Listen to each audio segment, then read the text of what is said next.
Welcome, brother. Yeah, thanks, man. This has been Appreciate you. awesome. Yeah, Yeah, appreciate you. I've been looking forward to doing this since you talked about it. This will be So, fun. Plus, I love your background because I vibe with the golf stuff. right So, on. let's jump right into it. So, Okay. prior to even getting into real estate, Yeah. what were you doing? Man, I've been in the golf world for, well, I mean, shoot, I started playing golf when I was 2 years old, but I was in the golf world for a long time. I actually got out of it about 8 years ago, and I went into the world of sales. How But long in the golf world?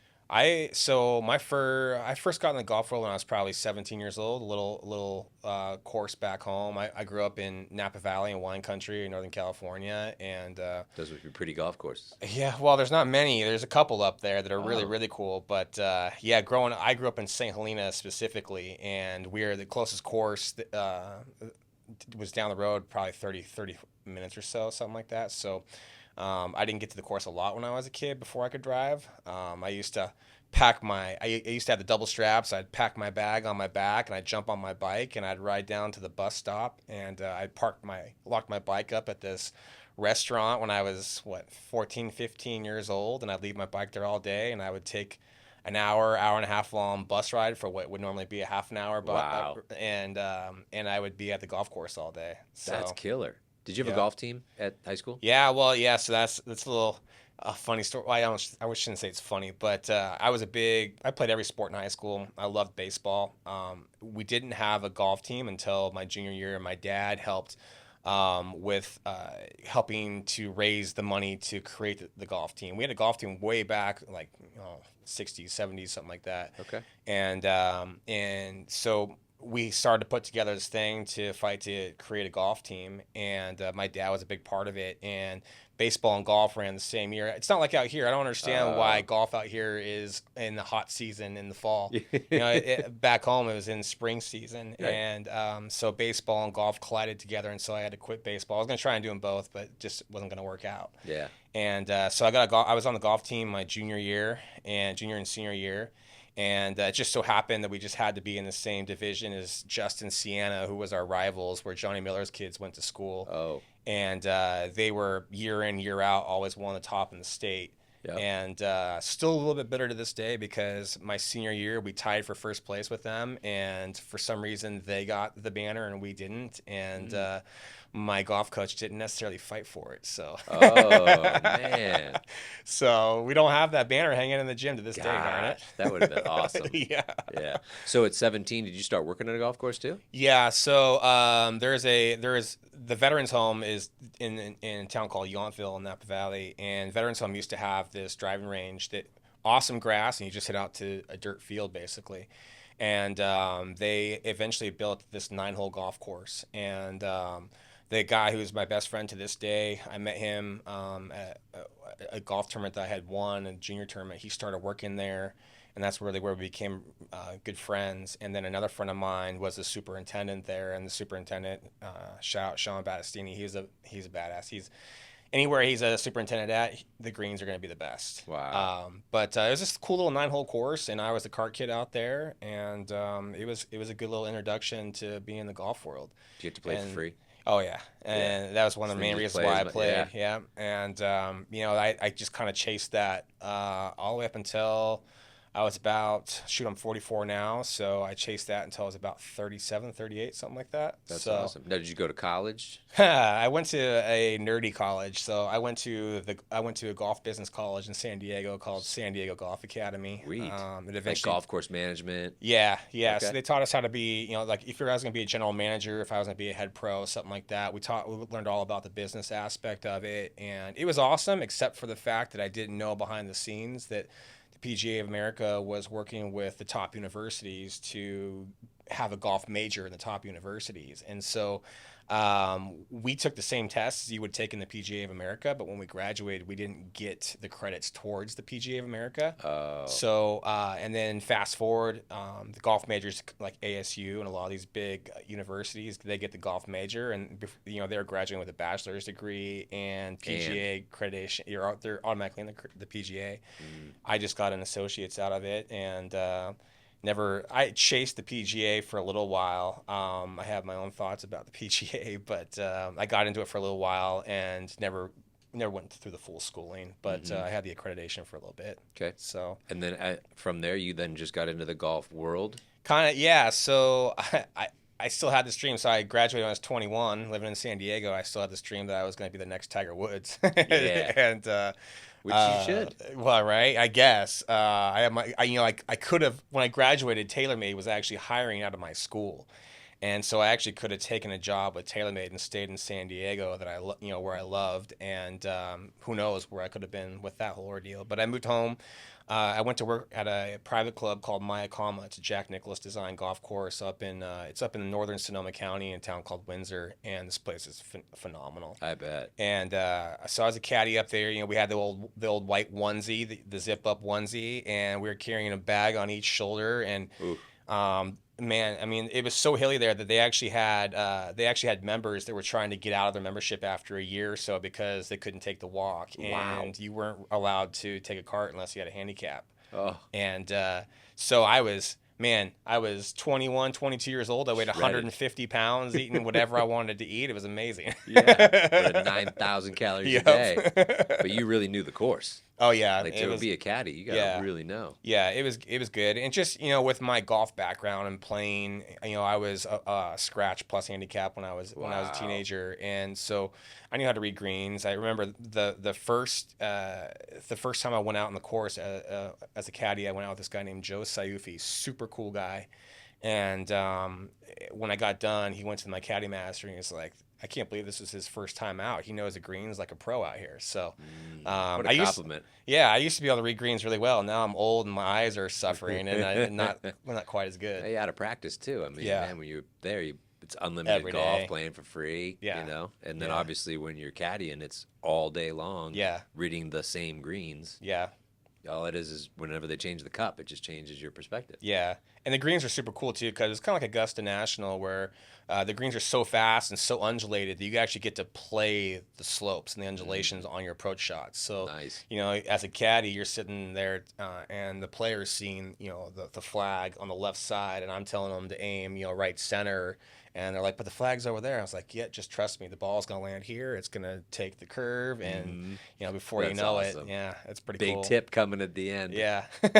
So how'd you transition out of that? So it got to the point where I realized I was trying to find a sponsorship out of being a caddy there, and I had a couple people talking about it, but never really grew into anything. And a sponsorship would have gotten you to be a caddy with a pro? No, yeah, the sponsorship was to try and chase the tour for a living. you to go. Yeah, so Okay. a lot of the players who are up and coming, if they didn't go to a Division I school, or even the ones that went to Division I, they still need some sort of sponsor because, in order to make it, you basically kind of have to make it your full-time job. Yeah. And so I was trying to find a sponsorship, didn't happen, and so I got out of it and had to go to Plan B and get a normal job.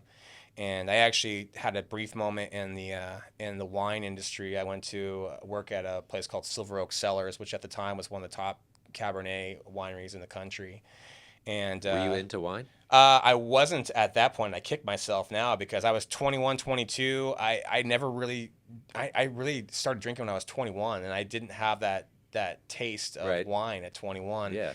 We had this world-class Cabernet, and at the end of the day, while the employees were sitting around drinking the leftovers, I was drinking the dessert wine because I had a sweet tooth. Yeah. And, $100 bottles of wine that I could have gotten 50% off. I'm kicking myself nowadays. But now I love wine. So I got into working for the restaurant company called Houston's, which is now referred to as Hillstone.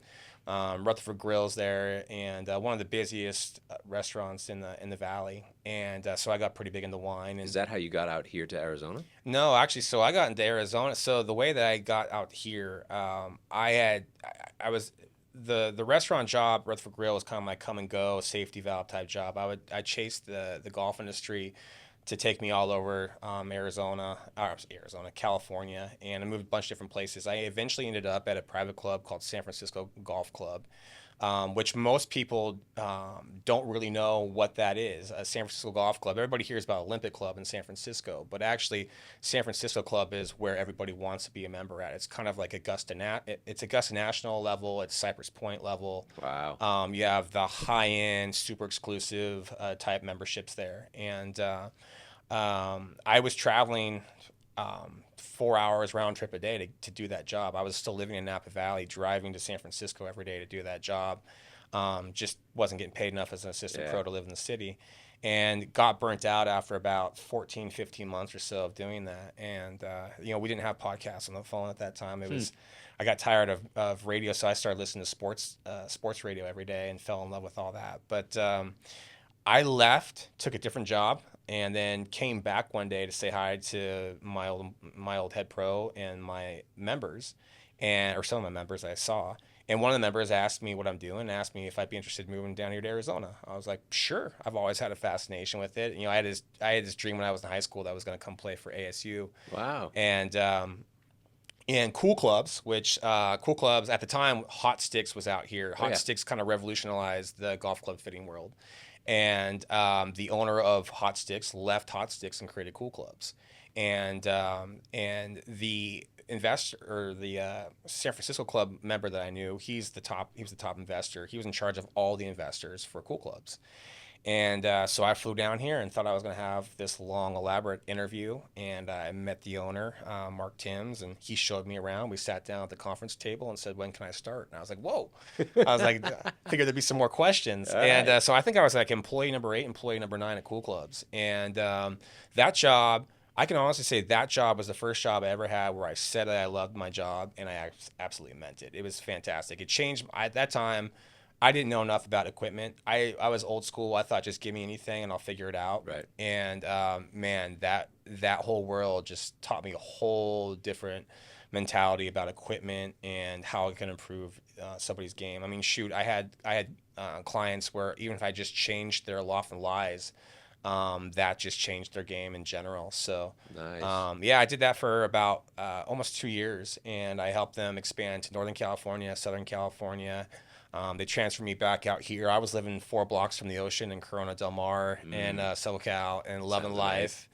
And they wanted me to come back here to help train, and I was not happy about leaving the beach. nice. But that was 2008, and we were in the economy was kind of Mm. crashing, so I figured Yeah. it's probably not the best time to be looking for a job in LA. And came out here. We started the experience at TPC Scottsdale, and loved it, man. But I just got to the point where I realized I think I'm probably only ever going to be a fitter here, a club fitter, and I wanted something more. There was no move up potential or At that time, opportunities. no. Yeah, Yeah. I could have taken the job back out in LA.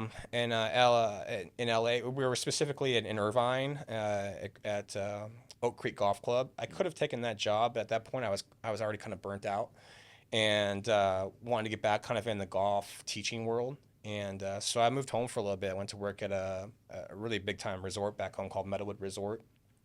And my good friend was the head pro there. He got me a job as assistant pro. And before I left, I met a guy out here who was a really good mentor of mine, both just life wise and also golf wise. And his name is Brian Hepler. And I told him, if you ever get anything going, call me. I'll come back. And so maybe about 15 months later, so he called me and said, "Hey, I'm getting this thing started. Why don't you come on back down?" And so I came back down here. I helped him start up Hepler Golf at the time. I was only making a little bit of money under the table. I was living on my buddy's couch trying to get up and going. Just get it going. Yeah, Oh, and just couldn't quite endure it all, and moved back home, and went back to teaching at Meadowood again, and then finally got the call one more time from him that, okay, we're more stable now. That was in 2012, and I moved back down here. At that time, it was called it transferred from Hepler Golf to Thada Golf, and we were at the back of the range of McCormick Ranch, and Yeah. and I've been here ever since. So 2012 and on, here I am. Dude, you're scrappy. Yes, Like scrappy. Like I tell you grinding. what, man, from the time I was 21 years old up until I met my wife when I was 35. I didn't really know where I was going to be living the next year, and I was okay with that. Yeah. I had my Toyota Tacoma. Everything I owned fit into my Tacoma, and I was good with just kind of, taking the golf industry wherever it would take me, and being in different places. So, Yeah. That's cool. killer. So Yeah. how did you ever get now coerced into getting into real estate? Man, so real estate's actually been a fascination of mine probably since I was in high school, honestly, especially growing Really? up in Napa Valley, because Okay. there's so many cool estates out there. And a lot of people I know that are wealthy out there, they invested in property in the Napa Valley at a time when you could still invest and Yeah. and get land. But I just always had this fascination with it. When I was living in San Diego, at 19 and 21 years old, it's just something that was just always there in the back of my head. And truth be told, if I had been smarter, I would have done this about 20 years ago when I was still living in Napa Valley, playing golf with all the winery owners that I knew. My dad and mom, they lived in Napa Valley for many years. My dad worked in the city of St. Helena that I grew up in and went to high school there and knew everybody. Right, I all went the to school. connections. Yeah, and I went to school with with all my friends whose families own wineries and stuff. I knew all the right people. I should have done it there. I was playing golf and having fun. Versus out here now, I don't quite know as many people out here as I did back there. But so it's just kind of been one of those things where it's just always been in the back of my head. I like the freedom of it a little bit, go out and hopefully I'll start playing a little bit more, but just kind of having my own schedule, being able to go out and play golf, meet people, and golf is a major tool in any business, and especially in the golf and especially in the real estate world. So I just, whether it's, I like to help people. I like the creativity of everything. When I was in the golf world at Tethada, I got into videography and filming, and I love that creative thought process. Was it filming the golfers golfing and practicing and making them better with like their swings and stuff, or was it marketing? It was more of the marketing for the- aspect, yeah. for the So program? when I was at Tethada, I was still helping people. I was still teaching golf, and I still teach golf to this day on the side a little bit. But what I really got into is we needed somebody to do social media marketing and stuff like that. Nobody really knew how to do it. Okay. The one guy that probably would have liked to have done it, he didn't have the time to do it. So I just volunteered my name. And I signed up for lynda.com and looked at, started taking courses on Final Cut Pro and videography. And Wow. before you know it, within like 6 months, something like that, there we are. And, I'm helping create and produce 2 commercials that aired nationally on Golf Channel. Wow. And then we were posting videos on social media. And I just love that creative thought process. It was something that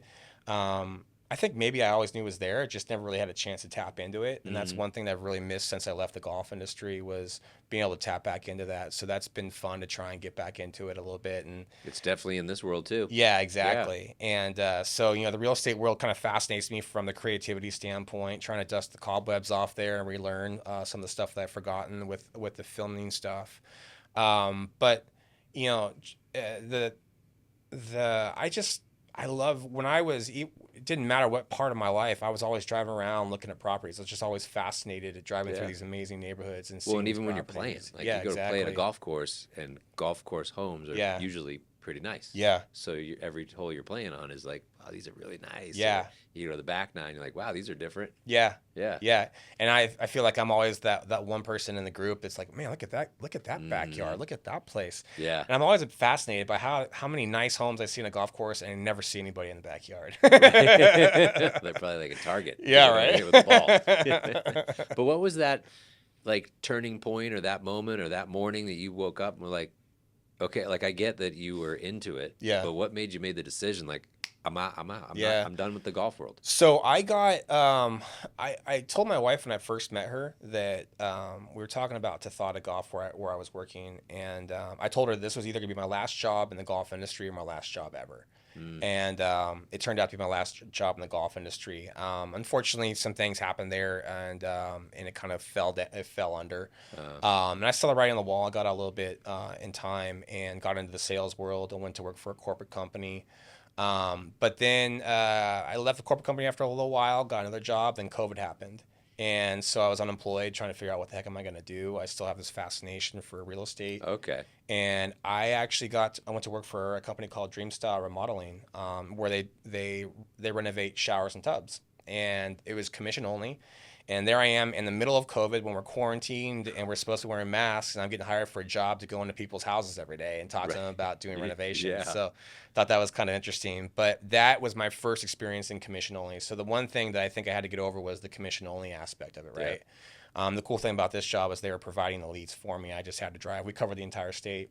I had a truck that was brand new. I put 130,000 miles on it in 3 years. Wow. And we were all over. And it was great. I liked it. How did you make that leap into the 100% commission world? I think I didn't really have any other options at the point, you know, because Were you I was prepared? Like, do you have a little nest egg sitting aside, like a couple not months at really. least No, I reserves? mean, shoot, working in the golf industry, you don't make much money. Mm-hmm. The company I worked at in the corporate world was called TTI. It's a Berkshire Hathaway company. Great company, just didn't make a lot of money there. I didn't Mm-hmm. really have much to sit on. Mm-hmm. Um, it was just a matter of I needed to do something, So and you had to make a sale in order to yeah, like make your next mortgage. Were yeah, you owning a house, like mortgage or rent I was payment? renting. Yeah. So my next Hmm. rent payment, my next car payment, my Yeah. next. Well, Yeah. not only that, but you know, I was living with my wife at that time. We had just moved in together, and Wow. so So she was working. she was laid off as well. So we were Okay. both laid off. You know, we had the COVID checks coming in. Thank Mm-hmm. God. I know a lot of people look down on that stuff, but Well, there were uh, certain people it was meant for. yeah, it was enough. It was enough to get us by. But I told my wife I'm going to go interview for this job, and I think I can do it. And Mm-hmm. somehow, some way, I don't know how, she believed in me. Thank God. Yeah. And I don't know how I thought I could do it, but it just made sense. And I also thought that, okay, I'm gonna get into this is my first introduction into being in houses, into the remodeling world. Maybe I can make some connections to the remodeling stuff because I'd take some courses on wholesaling and stuff like that. And so I thought, okay, maybe this is my way to There you go. build a team, so to speak, if I want to do investing or anything like Yeah. that. So Great idea. yeah, so you know, it was awesome. It was tough because I went from a world of golf where you're building relationships, you're creating experiences. The corporate job I had was building relationships and you know, and earning business. And then all of a sudden, there I am at Dreamstyle, and I'm in one call close situations. You know, I'm going in this Wow. house, and I have to sell them somebody who thinks it's $5,000 to redo their shower, and in reality, with us, it was anywhere from $12,000 to $15,000 just for a standard shower. And so I learned a lot about sales and the process. And you know, I'm not somebody that likes to sell with pressure. I sure as heck hate being sold by pressure. And so I was trying to find my niche, so to speak, of how can I sell somebody in a one call close scenario where they're not feeling pressured to do something, they feel comfortable with me. So I learned a lot from What'd that you realize experience. in what did your approach have to be to do that? You know, for me, I always walk that fine line of being there to make a sale, um, versus make a friend. And for me, my 100% goal in any sort of sales is just trying to be as relatable as possible. And I feel like if I'm relatable to the person I'm speaking to, they're gonna trust me. And if I can earn their trust, then they're going to listen to what I'm going to have to say, and they're going to believe that I'm not there to sell them something that's bad. You Right. know, Yeah. that they're going to believe that what I'm selling them is top of the line. Yeah. So You got belief in your product, but then how exactly, to deliver that message yeah, in a way that exactly, conveys it, like not in a salesy way. right. Yeah. Now we had guys on our team that were definitely more pushy than me, and I was Mm-hmm. always trying to learn to be a little bit more assertive, not pushy, but just a little bit more assertive. Mm-hmm. And I just, I'm never going to be that super pushy guy. Yeah. So I was pretty happy with what I did, but eventually, it started to get to a point where the company got bought, and then about a year later, it started to. We went from running like, me personally, I was running 30 to 40 leads a month. To all of a sudden, I'm running 5 to 15 leads a month, and that wasn't Oh, going to work out. right. And so, What happened um, when they changed companies? They did like yeah, they less started spend making and changes, and then the changes started getting implemented a year later, and it so just changes to like the marketing and that just didn't drive all the marketing. leads anymore. Yeah, Yeah. marketing was a big thing. We Mm-hmm. switched to vendor, which was a big thing. We used to sell Mm-hmm. jacuzzi stuff, and that went away. That was a huge hit. Right. And then there's some quality aspects of the stuff they were starting to take away, and Uh, quality stuff was kind of starting to go down a little bit, and prices were going up, and that mm. didn't. To me, that doesn't. It's harder to sell that. Yeah, I don't feel good Right. about selling Yeah. that. I can't sell something that if I don't believe in it. Right. So I saw the writing on the wall. I went to work briefly at a roofing company from there. The plan was originally to stay at Dreamstyle, get my license, and then grow the real estate enough to where I can leave Dreamstyle. But Mm-hmm. Dreamstyle was declining a little bit. They're back. Sounds like they're back up and going pretty good now. I still know a couple of guys that are over there, good guys. But it was time for me to go. Got into this roofing company real quick, just trying to extend my knowledge of the real estate world, Yeah. right? And realized that wasn't going to be the fit for me, and so I just made the jump into real estate from there. I talked with my wife, and I said, I think this is the time to do it. At that point, I had some savings to fall back on, so Mm-hmm. Good. here I am. Yeah, it took me way longer to get through those 90 hours of courses. Yeah. That's a But lot, man. You guys got a lot. I mean, we got 20. You guys got yeah, 90. and I was doing it on my own, and there were some days where I just like, I don't feel like watching videos right now. So, but yeah, so I got my license about a year and a half ago, and Cool. I spent the first year with Keller Williams, Arizona Realty. It was good, but I was looking for a change. How'd you make that decision? It's funny. I saw years ago. I saw just this training stuff on Keller Williams and how it was top of the line. I had some friends that were getting into the real estate world probably about a year or so before, actually almost 2 years before I got into it, and I recommended them to Keller Williams. Mm. And so I just kind of had it set in my mind that I was going to join their team when I came on at Keller Williams, and that's what I did. There's a guy, the CEO of the office over there, David Morse. He's awesome. Love that guy. So good. It was a really cool environment over there, but I was just ready to maybe change something different, and I just kind of randomly, off of a fluke, got invited to a training one day, and Alexander Pruitt was the trainer, and I looked at my buddy. I went to a firm that morning. For an interview to join that particular firm. And I left there thinking I was going to go there. And then Yep. I had a training with Alex that afternoon. And I looked at my buddy who invited me to training. I was like, I think I got to join Alex's team. And Now, what stood out between the two, you without know, naming I, names of the I'm other ones? always somebody who I'm always trying to think what is whatever market I'm in, that's marketing, social media wise, stuff like that. I'm always trying to think, okay, what are they doing, and how can I do it differently, just to kind of stand out a little bit more. And I like the thought process of that, trying to become more creative, right? And that's pretty much everything that Alex tries to do. I mean, in the training, he was talking about how he markets a little bit differently than your kind of modern day realtor. And my eyes just opened up to that, and I'm like, okay, I like this guy. Plus, he's a golfer, Mm. and you look at his social media, and there's a lot of golf stuff on there. Right. And so, me trying to figure out how to include the golf world into the real estate world in my stuff, I'm still trying to learn that. But Makes it great when your leader and mentor is doing that, yeah, right? yeah, I mean, shoot, he's sponsored by PXG, and I know not a lot of people out there know how big of a deal that is, That's a because big deal. PXG, Man. they have some high demand criteria. They're excellent, right? I got to fit Bob Parsons at Cool Clubs way back in the day. Ooh, I spent 4 hours with him one on one, and man, it was really? so much fun. Yeah, he is Wow. so cool. And but I've heard that PXG, they're good at what they do, right? And they expect that. And Top of the line. Alex has matched that, and they've doubled down on Alex. It's pretty cool. Yeah. So What's some of the correlations, being coming from the golf world? We had this conversation last week on the 9-hole golf league that I have. And one of the guys was like, man, you can learn a lot about people oh on yeah, the golf course. So oh what's some yeah. of those things that you correlate in from real estate, business, and golf? Man, so for me, just being, I can't necessarily. So one of the things I like about golf is, especially for athletes, like growing up, I was an athlete I played every other sport. For me, what was hard about the golf world was I had a little bit of a temper, and so I don't necessarily look down on people that have a temper, but it also taught me in life where I would start to realize things that I would start to get frustrated with, right? And so always trying to learn on how to manage those tough moments is huge, right? But for me, more than anything, with a lot of these people, it was just learning that I could trust them when my eyes aren't on them, so to speak. So there's those people out there that like to, use the eraser, or Move the maybe, ball, yeah, drop a ball. exactly. Found it. Exactly. Yep. And and just listening more than anything. I mean, you think about when I was a kid, 15, 16 years old, going to the driving range at the veterans home and talking to some of the veterans that worked there.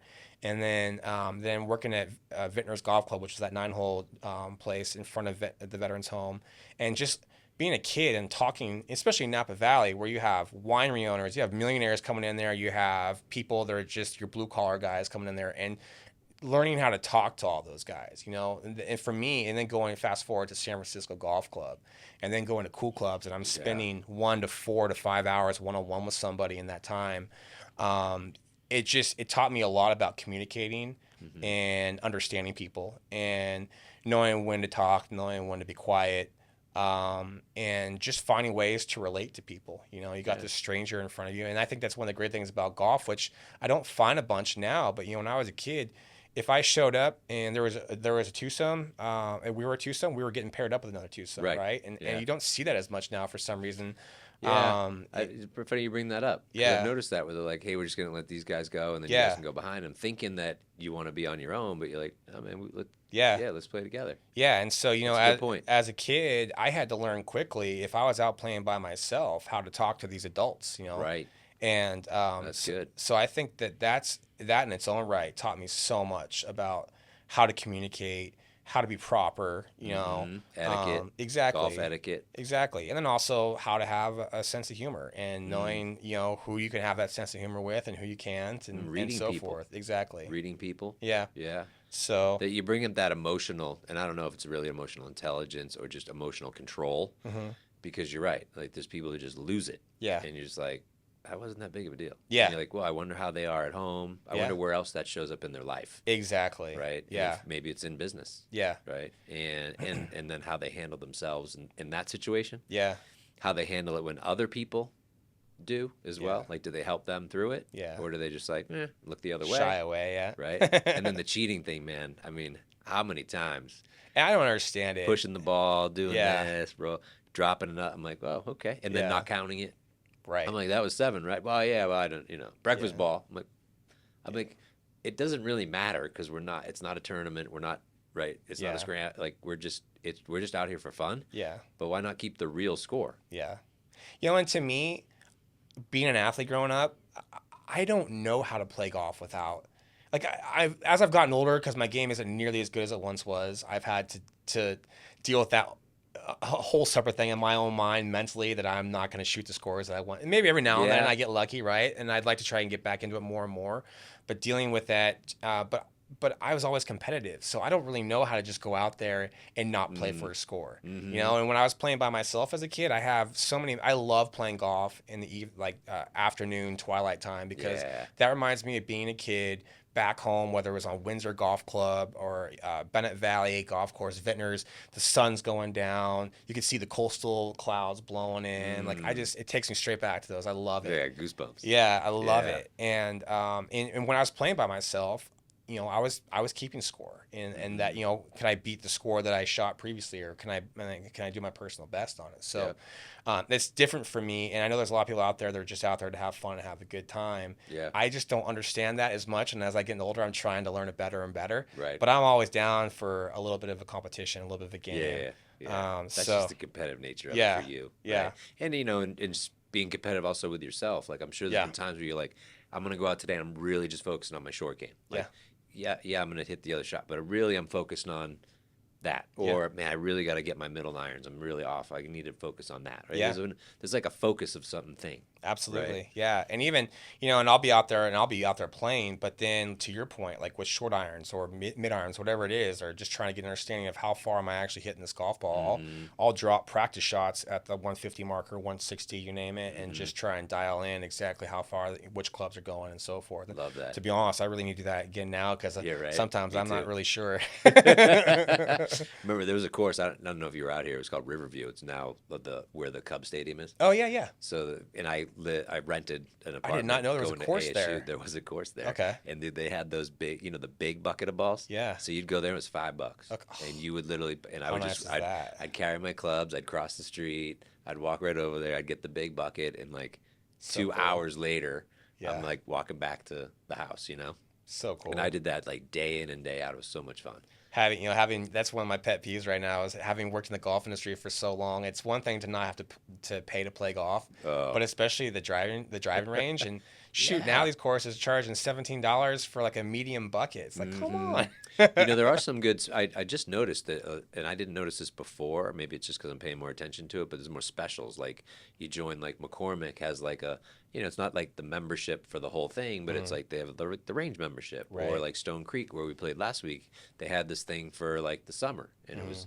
obviously they need to get their sales up for the summer, but Right. it was like preferred tee times, free range balls. I'm like, it's like less than a mile from my house. I'm like, I could do free range balls. Heck yeah. Right, as long as I can use it and dictate and say and bring people over. Hey, you want to come go hit some balls today? Or Yeah. I had someone today. I text him with my buddy and another guy. I'm like, hey, we need to get together. You want to grab coffee? I'm free next Monday, and it was like a 2-hour spread I gave him. He goes, we could probably slip in 9. I'm like, I couldn't do 9. I go, but I'll hit the range. Right. It's supposed to be nice weather. I'm like, Yeah. so like that's a good networking tool, Heck yeah. right? So let's talk about the business. So Yeah. newer in the business, like what are some of the things you're doing that you would tell other agents is something that you know is working, or is some of your plans for the rest of this year to Yeah. get going, and maybe even how you're going to tie that into the golf. Yeah, so that's such a good question because only being a year and a half into it, I'm still learning as I go. Yeah.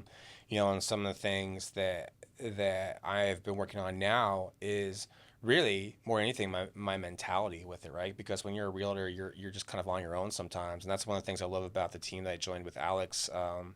You're Is definitely not on your own. Yeah, you Yeah. got your support system there, and it's okay to lean on them and ask questions. But there's a lot of demons I have as far as like man, I hate cold calling. The first thing goes through my head is I'm interrupting somebody's day, and but I need to lean into it and do it. And I think really more than anything is just doing it versus thinking about it.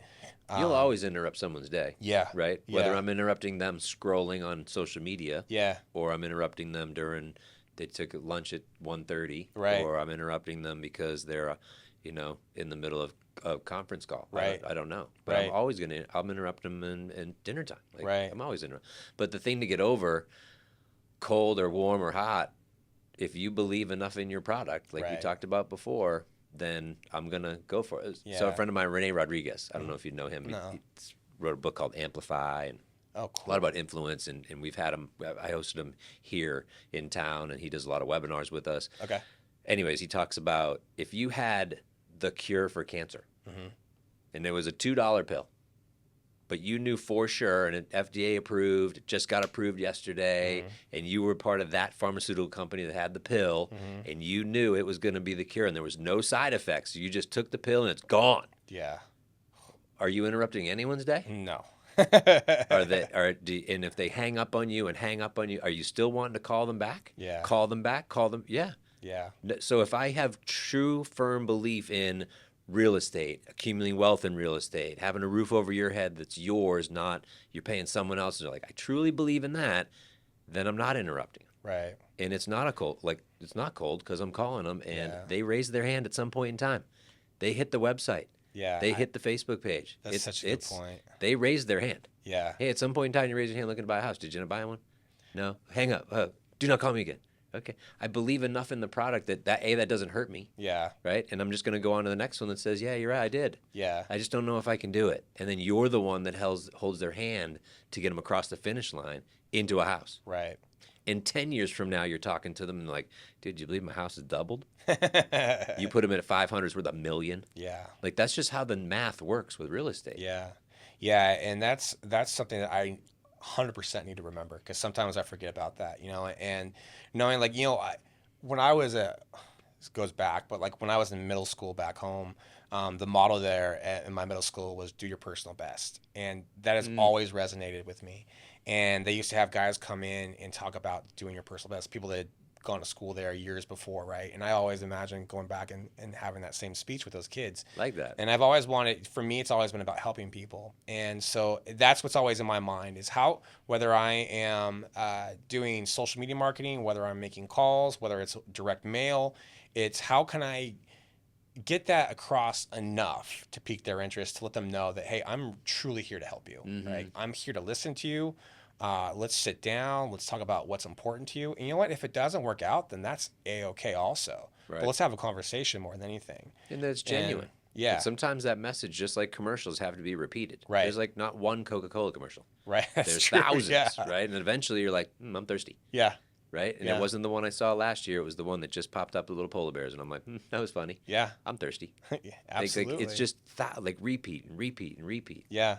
Yeah. So I think, to answer your question too, it's really about understanding you. So for me, understanding me and understanding whatever it is about me to be okay with it and lean into it, and always obviously trying to become better and better, but to stay true to my core more than anything. Right.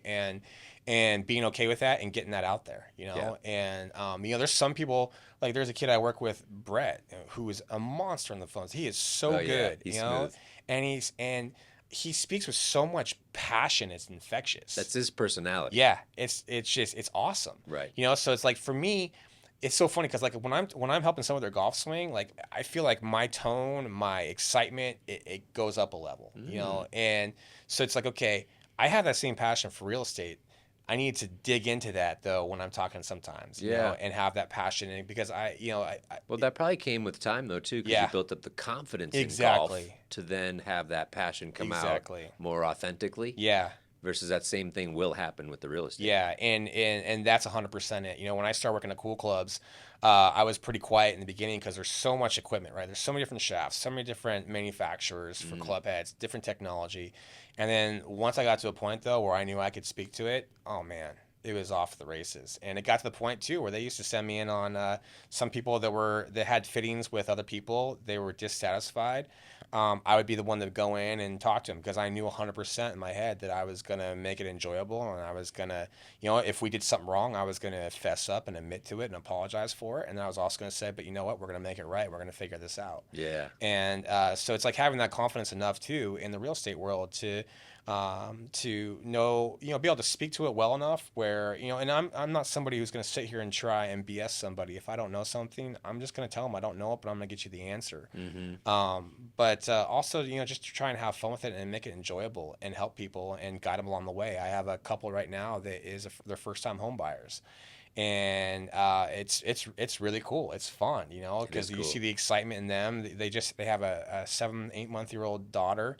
And so it's kind of cool just taking them through the process and showing these houses. And this is where they're going to grow their family. It's pretty awesome. Just wait till you hand them the keys, brother. Yeah. It's awesome. So I'm excited. Dude, this has been fun, bro. Yeah, thank you. So before we go, what's one big goal that you have for this year or even in the industry that we can then bring up on the next time I have you on? Oh, man. So, for me, there's so much. For one, I want to be able to obviously help as many people as I can help, and focus on that. And obviously there's the financial aspect of it. I need to produce for my family and get to a point where my family's comfortable and they can and everything's good, bills are paid. Not that bills aren't being paid, but just, have that freedom a little bit. Yeah. But just get to a point where my brand is out there and recognizable, and people understand that when they hear my name, that I'm somebody that can be trusted, and help enough people buy houses between now and the end of the year. If I could sell 12 houses between now and the end of the year, that'd be fantastic. That'd be awesome. And to know though also that not only am I selling people these houses, one, I'm learning with each transaction, with each person that I meet, but also, they're gonna know too that I'm out there to help them and do the best I can for them and fight for them. Changing their lives. Exactly. Changing their lives. Yeah. Oh, I love it. Yeah. Well, killer, bro. Thanks for coming on, yeah, brother. Thanks, man. It's been a Appreciate blast. it. And Yeah, I gotta say, thank you. dude, I'm envious of your shoe game. Every time I see you got a different pair of Nikes on, I need to up my game. You've been here twice this week, so you got 2 pairs. That's awesome.